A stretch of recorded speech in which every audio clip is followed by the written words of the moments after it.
Acheter mes livres scolaires d'occasion très peu utilisés, certains n'ont même jamais été ouverts, une affaire en or. Mais qu'est-ce que c'est que cette histoire? C'est même pas la fin de l'année. Oui, mais pour l'usage que j'en fais, autant les revendre. Je te rappelle que tu as le brevet des collèges dans 1 mois.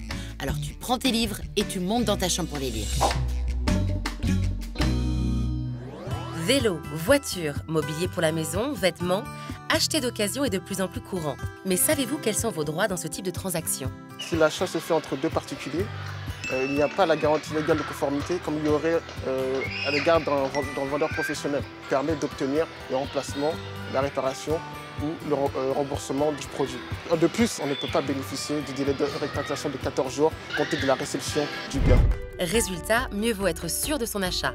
Vous pourrez demander le remboursement au vendeur particulier si le produit n'est pas livré, ou s'il n'est pas conforme à l'annonce effectuée par le vendeur. Par contre, si le vendeur refuse de vous accorder le remboursement, les voies de recours sont peu aisées.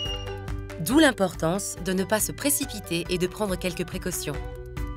Lorsque vous faites un achat, tâchez de bien lire les avis sur Internet et les commentaires laissés. Également, essayez d'enregistrer l'annonce pour vérifier au moment de la livraison du produit s'il est conforme à l'annonce effectuée par le vendeur. Autre précaution pour éviter les mauvaises surprises, demandez un envoi sécurisé. Enfin, si c'est vous qui vendez un produit, il y a 2 points essentiels, c'est la description et le suivi de la commande, puisque vous êtes responsable de la bonne exécution du contrat.